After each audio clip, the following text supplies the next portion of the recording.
Friends, जैसे आगे के पार्ट में हमने समझा केन उपनिषद के 1 और 2 अध्याय के बीच का फर्क, वैसे हम इस वीडियो में समझेंगे अध्याय 3 और 4 के अंतर के फर्क।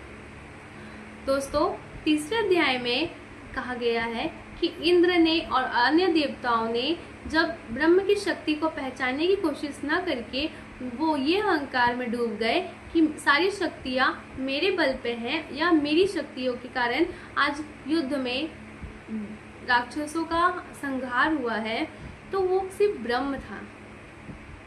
उन्होंने वो अहंकार को अपना समझ लिया और वो ये समझने लगी कि सारी शक्तियाँ मेरे ही द्वारा दी गई हैं।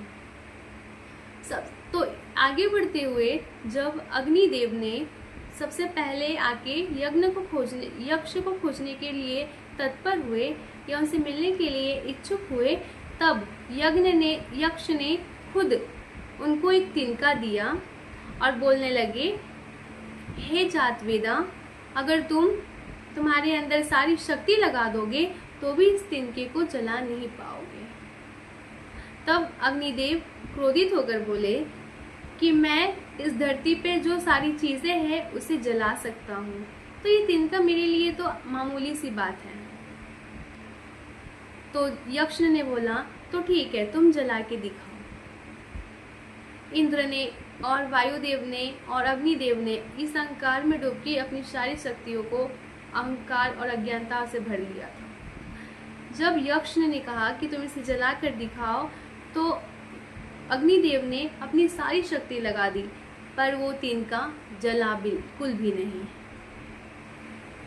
तब अग्निदेव इंद्र के पास गए और उन्होंने सारी कहानी इंद्रदेव को बताई।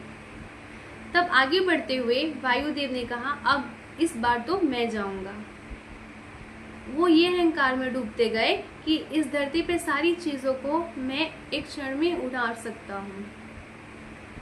वो यक्ष के पास गए, तब यक्ष ने कहा कि तुम इस तिनके को उड़ा के दिखाओ।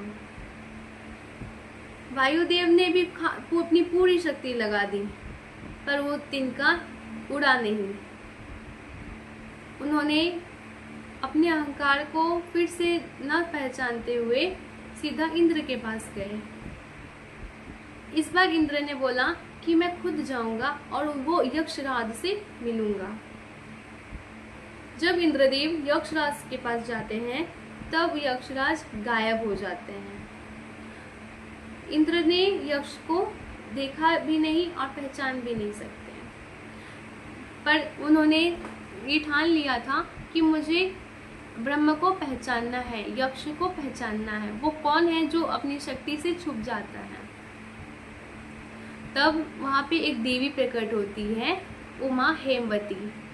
उमा हेमवती कहती है इंद्र से, हे देव, अगर तुम सच में यक्ष से मिलना चाहते हो, उनकी शक्ति को पहचानना चाहते हो, तो सबसे पहले श्रद्धा पूर्वक उन्हें नमन करो।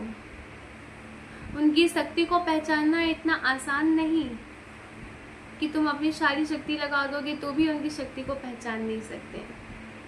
उनको पाने के लिए श्रद्धा पूर्वक भजन, आराधना और तपस्या करना पड़ता है, और जो सारी शक्ति है वो ब्रह्म की दी गई है।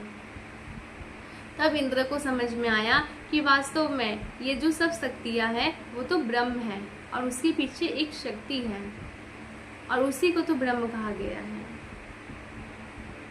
चौथे अध्याय में खुद जब बात सारी समझ में आई, बातें केन उपनिषद की, तब सभी चीज़ों को यही पता चला कि ब्रह्म क्या है।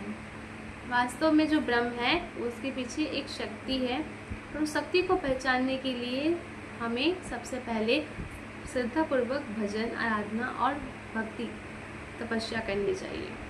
तभी हम भगवान के साथ या अपने ब्रह्म के साथ उनकी शक्तियों को पहचान सकते हैं और वास्तव में समझ सकते हैं।